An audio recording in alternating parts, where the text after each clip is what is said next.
உங்களுக்கு வந்து ஒரு நல்ல செய்தி கொண்டு வந்திருக்கேன் நம்ம சிடிஓட செயற்குழு சார்பாக. அதாவது நீங்க சொன்னது வந்து ஹோம்ஒர்க் மற்ற பள்ளிகளை விட இங்க வந்து ஹோம்ஒர்க் குறைவா இருக்குன்னு சொன்னீங்க, வீட்டு படம் கம்மியா இருக்குன்னு சொன்னீங்க, தமிழ் ஸ்கூல் கம்மியா இருக்குன்னு சொன்னீங்க. அது சந்தோஷமா கேட்கறதுக்கு. அதை விட இன்னும் குறைக்கிறதுக்காக முயற்சி பண்ணிட்டு இருக்கிறோம். அதை பத்தி நான் சொல்றேன் இப்ப. சரி, இப்போ வந்து நான் இந்த இது வந்து ஒரு 2 கதைகளை சின்ன குட்டி கதையோட ஆரம்பிக்க போறேன். ஒண்ணு வந்து போன வாரம் நம்ம தலைவர் வெற்றி செல்வி அவர்கள் வந்து ஒரு ஸ்கூலுக்கு போயிருந்தாங்க. அப்போ போயிட்டு கேட்டாங்க, நீங்க வந்து அந்த மாணவர்களுக்கு பேசிட்டு இருந்தாங்க, நீங்க வந்து உங்களுக்கு ஸ்கூல்ல பிடிச்ச விஷயம் எது, பிடிக்காத விஷயம் எதுன்னு கேட்டாங்க. அதுல அவங்க சொன்னதை வந்து நிறைய சொன்னாங்க. அதுல ஒண்ணு வந்து ரொம்ப கஷ்டமான விஷயம் வந்து டெஸ்ட் அப்படின்னாங்க. அதுக்கு வந்து இவங்க செல்வி கேட்டாங்க, சரி ஒண்ணு பண்ணுங்க, நீங்க வந்து ஸ்கூல்ல வந்ததுல இருந்து வீட்டுக்கு போற வரைக்கும் தமிழ்ல பேசுங்க, நான் வந்து டெஸ்ட் எல்லாம் கேன்சல் பண்ணிடுறேன் அப்படின்னாங்க. உடனே அவன சொன்னாங்க தெரியுமா, இல்ல நான் டெஸ்ட் எழுதிக்கிறேன் அப்படின்னாங்க. அதாவது தாய்மொழியில கொஞ்சமா பேசுறதை விட ஒரு 2 நாளுக்கு முன்னாடி மனப்பாடம் பண்ணி டெஸ்ட் எழுதி பாஸ் பண்ணிட்டு போறதை வந்து ரொம்ப ஈஸி நினைச்சிட்டு இருக்காங்க அவங்க. சோ என்ன கொடுமை இது இல்லையா? சரி, அதுக்கு வந்து என்ன பண்ணலாம்? அதுக்கடுத்து இன்னொன்று வந்து இது வந்து பழைய கதை, நான் ஏற்கனவே சொல்லியிருப்பேன் நினைக்கிறேன். நான் வந்து அப்ப பேசிக் லெவல் டீச் பண்ணிட்டு இருந்தேன். ஒரு சின்ன மாணவி கிட்ட கேட்டேன், அவங்க கிட்ட கேட்டேன், அவங்க கிளாஸ் நடத்திட்டு போது சொன்னாங்க, uncle I can't come to Tamil school next week அப்படின்னாங்க. ஓ அப்படியா, சரி பரவாயில்லமா, என்ன விஷயம் அப்படின்னு கொஞ்சம் சொல்லிட்டு, let me think. Oh okay, I am going to be sick next week அப்படின்னாங்க. என்ன ரூம் போட்டு யோசிச்சிருப்பாங்களோ தமிழ் கிளாஸ் கட்டிக்கிறதுக்கு. சரி, இப்போ வந்து இந்த 2 பிரச்சனை எப்படி தீர்க்க போறோம் அப்படிங்கறத வந்து நான் பேச போறேன் இந்த ஒரு 15 நிமிஷத்துக்கு. அதுக்கு முன்னாடி வந்து உங்களுக்கு வந்து ஒரு கேள்வி. இப்போ 2 எஜுகேஷன் சிஸ்டம், 2 சிஸ்டம் இருக்குங்க. இதை நீங்க கேள்விப்பட்டிருப்பீங்க. போன வாரம் வந்து நம்ம பிரசிடென்ட் வந்திருந்தாங்க. அவங்க பேசும்போது வந்து இதை பத்தி நம்ம ஒரு சின்ன அறிமுகம் கொடுத்துருந்தோம். உங்களுக்கு தெரிஞ்சிருக்குன்னு நினைக்கிறேன். இந்த 2 சிஸ்டம் இருக்கு, சிஸ்டம் 1 அப்புறம் சிஸ்டம் 2. இதுல வந்து கடைசியில் அந்த கேள்வி கேட்க போறேன், இந்த ரேங்கிங் என்ன, எந்த நாடா இருக்குன்னு கேட்க போறேன். அதனால கொஞ்சம் நல்லா கவனிங்க. ஒரு சிஸ்டத்துல வந்து பாத்தீங்கன்னா அவங்க கிண்டர் கார்டன் ஆரம்பிக்கிறது வந்து 5 வயசுல ஆரம்பிக்கிறாங்க. இன்னொரு சிஸ்டம் 7 வயசு. ரொம்ப சூப்பரிங்களா இருப்பாங்க போட்டுருக்கவங்க. அதுக்கு அடுத்து வந்து சிஸ்டம் 1ல வந்து ஒரு நாளைக்கு ஆவரேஜா வந்து 6 மணி நேரம் பள்ளிக்கூடத்துல இருக்காங்க. ஆனா அந்த சிஸ்டத்துல வந்து 3ல இருந்து 4 மணி நேரம் தான் இருப்பாங்க இல்லையா? அதுக்கு அடுத்து இங்க வந்து பிரஞ்ச் அண்ட் லஞ்சஸ் வந்து ஒரு ஷார்ட் பிரேக்ஸ் இருக்கும். அங்க வந்து ஒவ்வொரு பீரியட்லயும் வந்து ஒவ்வொரு பீரியடுக்கு அப்புறம் வந்து நிறைய பிரேக்ஸ் இருக்கு கேள்விப்பட்டிருக்கோம். அதுக்கு அடுத்து வந்து இங்க இந்த சிஸ்டம் 1ல வந்து பாத்தீங்கன்னா டே டைம் ஃபுல்லா ஸ்கூல்ல இருந்துட்டு வீட்டுக்கு வந்து தே டு செகண்ட் ஷிஃப்ட், அதாவது ஹோம்ஒர்க் இல்லையா? நாட் அ டீம், நீங்க அதானே சொன்னீங்க. We agree, okay. அது வந்து சம்டைம்ஸ் பார்த்திருக்கேன், எங்க பசங்களாம் பார்த்திருக்கேன், ராத்திரி 12-2 மணி வரைக்கும் உட்காந்து வீட்டு ஹோம்ஒர்க் பண்ணிட்டு இருப்பாங்க. இன்னொரு சிஸ்டம்ல பாத்தீங்கன்னா மோஸ்ட்லி நோ ஹோம்ஒர்க், பட் ஒரு சில ஆசிரியர்கள் வந்து கொஞ்சம் கொடுப்பான்னு கேள்விப்பட்டிருக்கோம். அதுக்கு அடுத்து வந்து டெஸ்ட். இந்த சிஸ்டம் 1ல வந்து ரெகுலர் டெஸ்ட் நிறைய இருக்கும். வாரத்துக்கு ஒரு டெஸ்ட், மாசம் ஒரு டெஸ்ட், குவார்டர்லி டெஸ்ட், அந்த டெஸ்ட், இந்த டெஸ்ட், டேர்ம் டெஸ்ட் அப்படின்னு பண்ணிட்டே இருப்பாங்க.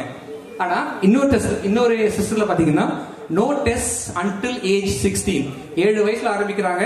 அதாவது 9ஆம் வகுப்பு போற வரைக்கும் டெஸ்டே கிடையாது. கடைசியில வந்து அந்த 9ஆம் வகுப்பு முடிக்கும் போது ஒரு டெஸ்ட் எடுத்துட்டு அடுத்த காலேஜுக்கு போயிடுவாங்க. இங்க வந்து ஸ்டாண்டர்டைஸ் டெஸ்ட் நிறைய இருக்கு. எஸ்ஏடி, ஏசிடி, அந்த டி, இந்த டி, நிறைய டீஸ் இருக்குங்க. ஆனா அங்க வந்து ஒரே ஒரு டெஸ்ட் தான். அதான் வந்து அந்த டெஸ்ட், அது 2 வந்து ஒண்ணு தான். இப்போ வந்து இந்த சிஸ்டம் 1ல பாத்தீங்கன்னா புக்கு, ஹோம்ஒர்க், ஒர்க் ஷீட்ஸ், அப்புறம் வந்து பாடம், அது இது எல்லாம் வந்து அகடமிக் பேஸ்டா இருக்கும். இன்னும் அதுல வந்து பாத்தீங்கன்னா லேர்னிங் பை டூயிங், ரொம்ப ஆக்டிவிட்டி பேஸ்டா இருக்கும். சரி, இப்போ வந்து பார்த்தோம் 2 சிஸ்டம் நம்பர் 2ல வந்து பாத்தீங்கன்னா லேட்டா ஆரம்பிக்கிறாங்க, குறைவா படிக்கிறாங்க, ஹோம்ஒர்க் கிடையாது, டெஸ்ட் கிடையாது. இப்படி இருக்கிற பிள்ளைகள் கடைசியில வரும்போது இன்டர்நேஷனல் PISA டெஸ்ட்ல வந்து அவங்களுடைய ரேங்கிங் வந்து என்ன இருக்கும், இவங்களுடைய ரேங்கிங் வந்து என்ன இருக்கும். சீக்கிரம் ஆரம்பிக்கிறோம். நம்ம பெற்றோர்கள் வந்து ஒரு சில பார்த்திருப்பீங்க, இவங்க வந்து 5 வயசுல கட்டணம் ஆரம்பிக்கும் போது 5 வயசு வரைக்கும் ஆகுதா, நம்ம ஊர்ல வந்து 2 வயசு ஆனாலே வந்து ப்ரீ கேஜி, அதுக்கு முன்னாடி கேஜி எல்லாம் போட்டு வந்துடுறோம். கூட யாரும் சொன்னாங்க இந்த கேஜி போடுறீங்க அப்படின்னாங்க. இங்க வந்து நிறைய படிக்கிறாங்க, நிறைய வேலை செய்யறாங்க. ஆனா ரேங்கிங் வந்து பாத்தீங்கன்னா 25 அவுட் ஆஃப் 60. அவங்க இவ்வளவு குறைவா படிச்சது கூட they are top இல்லையா? they are top 1, 2, 3 consistently for the past 10 years. சரி, இப்போ வந்து இந்த சிஸ்டம் 1 ஃபாலோ பண்ற கண்ட்ரிஸ் வந்து யாரா இருக்கும்? ஸ்பெசிபிக்கா போட்டிருந்தா ஒரு சில காரணத்துக்காக அதை மாத்திருக்கேன், பதில் சொல்றேன். அந்த வந்து நாடு எதுவா இருக்கும் இல்லையா? அடுத்த ஸ்லைடுங்க. சோ இதான் பாருங்களேன், இன்டர்நேஷனல் ரேங்கிங்ல வந்து சிஸ்டம் 1 25, அது வந்து நியர் த டாப் 1 2 3 நான் முதல்ல சொல்லியிருந்தேன். இங்க மெனி கண்ட்ரீஸ் நம்ம அமெரிக்காவும் சேர்த்து சரியா, அது வந்து பின்லாந்து, ஸ்வீடன், நெதர்லாண்ட்ஸ் அந்த மாதிரி கண்ட்ரீஸ்லாம் இருக்கு. ஸோ இப்போ இதுல முக்கியமா பாத்தீங்கன்னா என்ன பாத்தீங்கன்னா late start working less but they go ahead இல்லையா, அது வந்து எப்படி முடிஞ்சது? So they do something different right. அவங்க ஏதோ வந்து வித்தியாசம் பண்ணிட்டு இருக்காங்க, அது என்ன, அதையே நம்ம அதை வந்து நம்ம புரிஞ்சுக்கிட்டு அதை வந்து நம்ம ஃபாலோ பண்ண முடியுமா அப்படிங்கிறது தான் முக்கியமா கேள்வி. ஸோ இதை பார்த்த உடனே எனக்கு தான் ஞாபகம் வருது, இந்த கதை நிறைய பேருக்கு தெரியும் இல்லையா. ஓகே, மெதுவா ஆரம்பிச்சு அமையும் முயல் கேள்விப்பட்டிருக்கீங்க இல்லையா. மெதுவா ஆரம்பிக்கிறாங்க வின் த ரேஸ், ரொம்ப முதல்ல ஆரம்பிச்சு வேகமா ஓடி தூக்கிட்டுமா இல்ல வேற ஏதாவது மிஸ் பண்ணுமா தெரியாது. இப்போ முதல்ல சொன்ன பாத்தீங்களா, நான் அதாவது நம்ம பிள்ளைகளை வந்து சரளமா பேச வைக்கணும், அது ஒண்ணு. ரெண்டாவது வந்து அவங்களுக்கு வந்து தமிழ் பள்ளிக்கு வந்து ஆர்வத்தோட வர வைக்கணும். இந்த ரெண்டுக்கு என்ன பண்ண போறோம் அப்படிங்கிறது தான் வந்து இன்னையோட முக்கியமான டிஸ்கஷன். ஒண்ணு வந்து அவங்கள சரளமா பேச வைக்கணும்னா நம்ம பின்னாடி ஒரு 5 வருஷம் 6 வருஷம் பொறுத்து காத்திருக்காம ஆரம்பத்துல இருந்தே கம்யூனிகேஷன் ஸ்கில் பில்ட் பண்ண விரும்புறோம். ஆரம்பத்துல அதை வந்து அதை பத்தி பின்னாடி சொல்றேன் அப்படிங்கறது. அதுக்கு அடுத்து வந்து அவங்கள ஆர்வத்தோட தமிழ் பள்ளிக்கு வர வைக்கணும்னா அவங்களுக்கு எது பிடிக்கலையோ, எதுல வந்து அவ்வளவு ரிசல்ட் இல்லையோ அதையெல்லாம் குறைச்சிட்டு, அதை ஹோம்ஒர்க் பிடிக்கல, டெஸ்ட் பிடிக்கல சொல்றாங்க, அதெல்லாம் எப்படி மாத்தலாம்னு பார்த்துட்டு, அதை விட முக்கியமா வகுப்புல வந்தாங்கன்னா எப்படி வந்து அவங்க இன்ட்ரெஸ்டிங்கா வச்சுக்கிறது.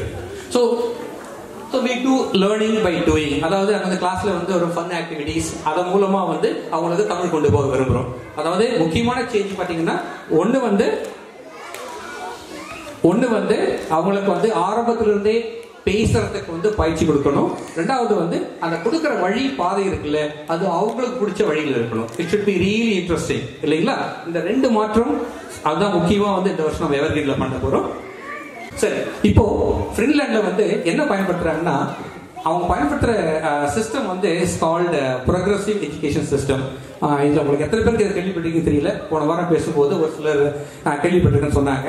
ஸோ ப்ரோக்ரசிவ் எஜுகேஷன் சிஸ்டம் அப்படின்னு என்னன்னா, இட் சேஸ் அவனுடைய ஃபண்டமெண்டல் பிரின்சிபல் பார்த்தீங்கன்னா the kids learn the most when they are engaged in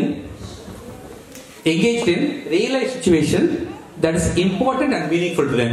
இல்லையா, it should be interesting, it should be meaningful, it should be important to them, it should be real life also. இல்லையா, இதை வந்து பயன்படுத்தி நம்ம எப்படி வந்து நம்ம ஸ்கூல்ல கொண்டு வரலாம் அப்படிங்கிறது தான் இப்போதைய திங்கிங். கரெக்டுங்களா. இதுல வந்து பாத்தீங்கன்னா ஸ்பெசிபிக்கா சொன்னோம்னாக்க ப்ரோக்ரசிவ் சிஸ்டம் வந்து என்ன பண்றாங்கன்னா learning by doing, project based, problem solving activity. அதுக்கடுத்து வந்து முக்கியமா இது கவனிங்க, டீச்சர்ஸ் இருக்கீங்கன்னு நினைக்கிறீங்க, இது கவனிங்க, டீச்சர் டெவலப்டு கரிக்குலம். அதாவது அந்த வகுப்பில் இருக்கிற மாணவர்கள்லாம் வந்து அவங்களுடைய தேவைகள் என்ன, அவங்களுடைய இன்ட்ரெஸ்ட் என்ன அப்படிங்கிறதுலாம் வந்து உங்களுக்கு தான் தெரியும். நீங்க தான் அவங்களுக்கு தேவையான மாதிரி அவங்களோட தேவைக்கு ஏற்ற மாதிரி சிலபஸ் டெவலப் பண்ண போறீங்க. இதை வந்து ஒரு வருஷத்துக்கு முன்னாடி பண்றது கஷ்டமா இருக்கும். எங்களுக்கு நேரம் சொன்னீங்கன்னா தட்ஸ் அண்டர்ஸ்டாண்டபிள். 3 வாரத்துக்கு பண்ணுங்க, ஒவ்வொரு வாரம் கழிச்சும் எப்பவுமே 3 வாரத்துக்கு தேவையான சிலபஸ் வச்சிருங்க. அதுக்கு மேல பண்றது வந்து இட் இஸ் நாட் பிராக்டிக்கல் இல்லையா. அதே மாதிரி இந்த டிஃபரன்ஷியேட்டட் லேர்னிங் பாத்தீங்கன்னா இந்த வருஷம் பண்ற இந்த சிலபஸ் வந்து அடுத்த வருஷத்துக்கு வந்து it may not work for you. அடுத்த வருஷம் வந்து வேற மாதிரி பிள்ளைகள் வரலாம், நீங்க வந்து அவங்களுக்கு வந்து மறுபடியும் பண்ண வேண்டி இருக்கும். அதுக்கடுத்து வந்து கொலாபரேட்டிவ் லேர்னிங், அது இஸ் நாட் அபவுட் காம்படிஷன். அது நான் மட்டும் படிச்சுட்டு வந்துட்டு நான் வந்து ஃபுல்லா கத்துக்கிட்டு வரேன்ற ஒரு மனப்பான்மை இல்லாம நாங்க எல்லாம் சேர்ந்து செய்ய போறோம். we are going to learn together, we are going to work together. அந்த மாதிரி. அதுக்கடுத்து வந்து இட்டரேட்டிவ் லேர்னிங், கொஞ்சம் கொஞ்சமா நம்ம ப்ராஜெக்ட்லாம் பண்ணிட்டு இருக்கோம் அந்த மாதிரி. அதுக்கடுத்து வந்து மல்டி ஏஜ் கிளாஸ் ரூம்ஸ் வந்து இப்போ நிறைய ஸ்கூல்ஸ்ல பண்ணிட்டு இருக்காங்க. இந்த சிஸ்டம் வந்து பின்லாந்துல மட்டும் இல்லைங்க, அது மாதிரி அமெரிக்காவிலும் சரி இந்தியாவிலும் சரி நிறைய பள்ளிகள்ல வந்து நடத்திட்டு சக்சஸ்ஃபுல்லா பண்ணிட்டு இருக்காங்க. ஸோ இதை ஃபாலோ பண்ணி இதை வச்சுதான் வந்து நம்ம இந்த முறை இந்த முயற்சியை செய்ய விரும்புறோம். சரிங்களா. அடுத்துங்க, ஓகே, இதை கொண்டு வரதுக்கு வந்து என்னென்ன சேஞ்ச் பண்ண போறோம். ஒண்ணு வந்து நம்முடைய கோல் மிஷன், அதாவது தமிழ் சொல்லிக் கொடுக்கணும், தமிழ் மொழி கலாச்சாரம் நம்முடைய வரலாறு இதெல்லாம் சொல்லிக் கொடுக்கணும் அப்படிங்கிறதுல வந்து எந்த ஒரு மாற்றமும் கிடையாது. அப்புறம் வந்து நம்முடைய பேசிக் பிரின்சிபல்ஸ், இப்போ சொல்லுவோம் இல்லையா, அரசியல் மதம் இந்த விஷயங்கள் அது இருக்கக்கூடாதுன்ற மாதிரி நிறைய ரூல்ஸ் வச்சிருக்கிறோம். அதுல வந்து எந்த ஒரு மாற்றம் பண்ண போறது இல்லை. அதுக்கடுத்து நம்முடைய கோர் வேல்யூஸ் பார்த்தீங்கன்னா respect students, teach by examples. நம்மளே வந்து நம்ம அதுக்கு உதாரணம் நடந்துக்கிட்டு அவங்க சொல்லிக் கொடுக்கணும், நம்ம கலாச்சாரத்தை பத்தி நம்ம ஃபாலோ பண்ணணும் அப்படிங்கிற அந்த மாதிரி கோர் வேல்யூஸ்ல வந்து எதுவும் எந்த ஒரு மாற்றம் இருக்கப்படுறதில்ல. எதை பண்ண போறோம் அப்புறம் வந்து அது இருக்க போறதில்ல. ஒரு சின்ன மாற்றம் என்ன பண்ண விரும்புறேன்னா, இது வந்து சின்ன பள்ளிங்கிறதுனால இதுல வந்து ஒரு சில தேவைக்கு ஏற்ற மாதிரி ஆபரேஷன் சைட்ல மாற்றம் செய்ய போறோம்.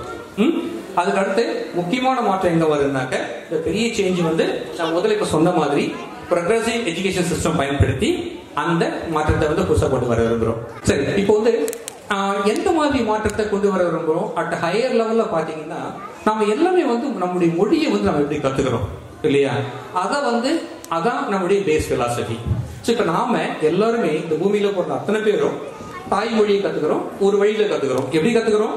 No school, no syllabus, no test, no homework. ஆனா 3 வயசுல வந்து சரளமா மொழி பேச ஆரம்பிச்சிருவோம் இல்லையா.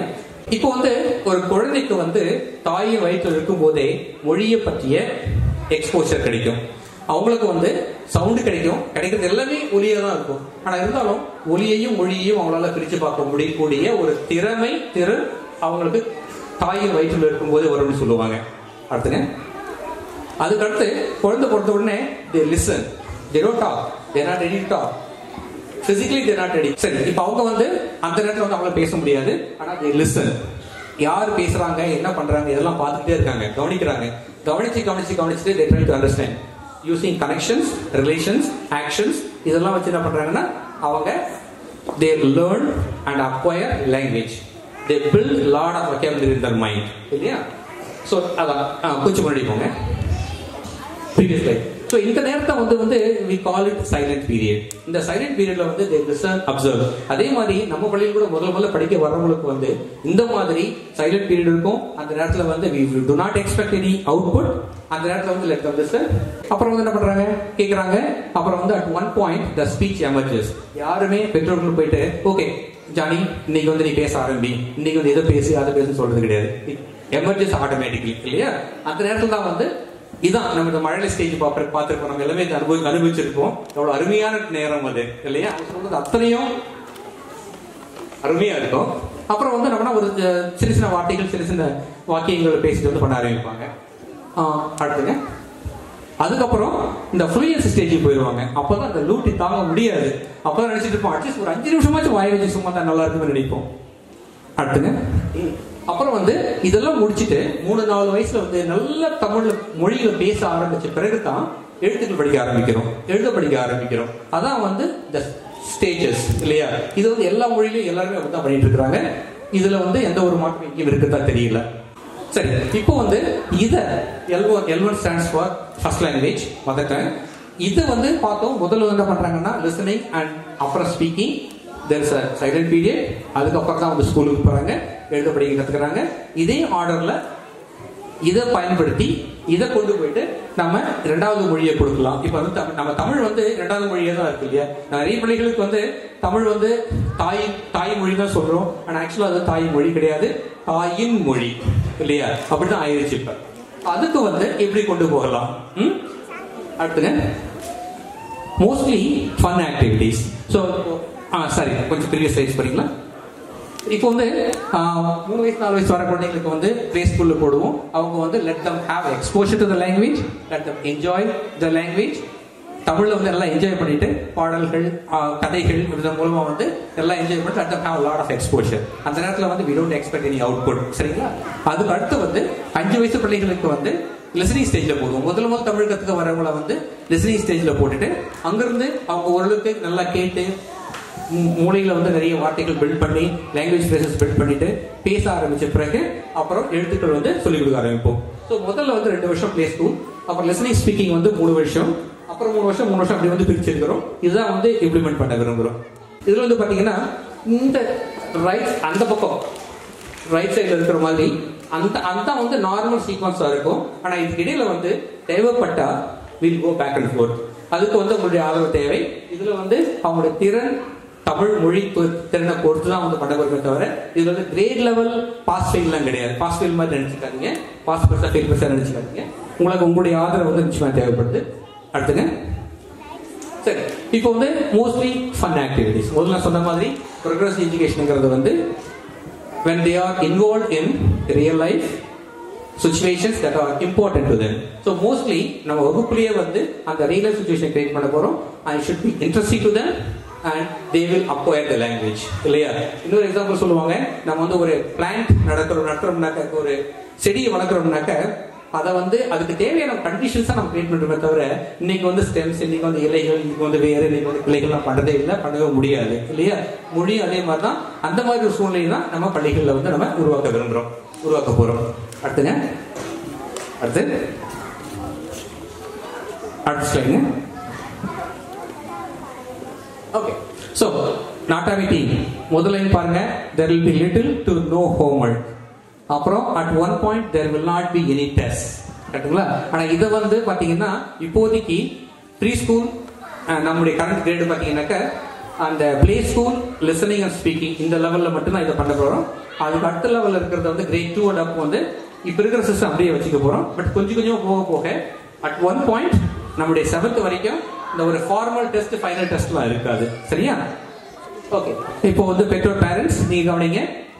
Kids will get lot of exposure at home. வீட்டில் வந்து நல்லா பேசினாங்கன்னாக்க அவங்களால வந்து ஸ்கூலுக்கு வரதுக்கு முன்னாடியே வந்து அவங்களால லிசனிங் ஸ்கில் இருக்கு, நம்ம சொல்றதெல்லாம் புரிஞ்சுக்கிறாங்க, they are able to follow the directions அப்படின்னா அப்புறம் வந்து அவங்கள வந்து அடுத்த லெவலுக்கு மூவ் பண்ணிடுவோம். அவங்களால புரியுது, பேசவும் முடியுதுன்னா they will go to 2 level up இல்லையா? ஸோ வீட்டில் பேசுனீங்கன்னாக்க definitely is going to help them a lot. இதை வந்து அவங்களுக்கு வந்து தமிழ் தமிழ் கத்துக்கிறதுல வந்து தமிழ் பள்ளி வந்து ஒரு நல்ல அனுபவத்தை கொடுக்க விரும்புகிறோம். அந்த அனுபவம் வந்து அவங்க வாழ்நாள் ரொம்ப நாள் ஞாபகம் வச்சிருக்கணும். they should think it's fun and I learned a lot இருக்கணும். அதுக்கு வந்து உங்களுடைய ஆதரவு நிறைய தேவைப்படுது. அதனால டீச்சர்ஸ் நிறைய வேணும். இப்ப நீங்க எல்லாம் சைன் அப் பண்ணுங்க. அது மட்டும் இல்ல, பேரண்ட்ஸ் நீங்க பேரண்ட் வாலண்டியரா வகுப்புல வந்து கண்டிப்பா வாலண்டியர் பண்ணுவாங்க. This is very very important. குழந்தைகள் இருக்காங்களா இல்லையா அது அவசியம் கிடையாது, எல்லாரும் வாங்க. இதை வந்து நம்ம சிறப்பாக பண்ணிட்டு நம்ம மொழியை இவங்களுக்கு வந்து நல்ல முறையில் அவங்க அனுபவிச்சு மொழியை ஏற்றுக்கிற மாதிரி செய்து கொடுப்போம். சரிங்களா? அப்புறம் முக்கியமானது வந்து இப்ப என்ன பண்ண போறோம்னா அனுபவிக்கணும், ஆராயக்கூடாதுன்னு சொல்லுவாங்க. அந்த மாதிரி மொழியை வந்து முதல்ல அவங்க நல்லா அனுபவிச்சு மொழியை தமிழ் கத்துக்கிட்டோம். அந்த தமிழ் பத்தி லிட்ரஸி ஆராயறத வந்து அதுக்கு தனியாக ஒரு ஸ்டேஜ் இருக்கு. சரிங்களா? நன்றி.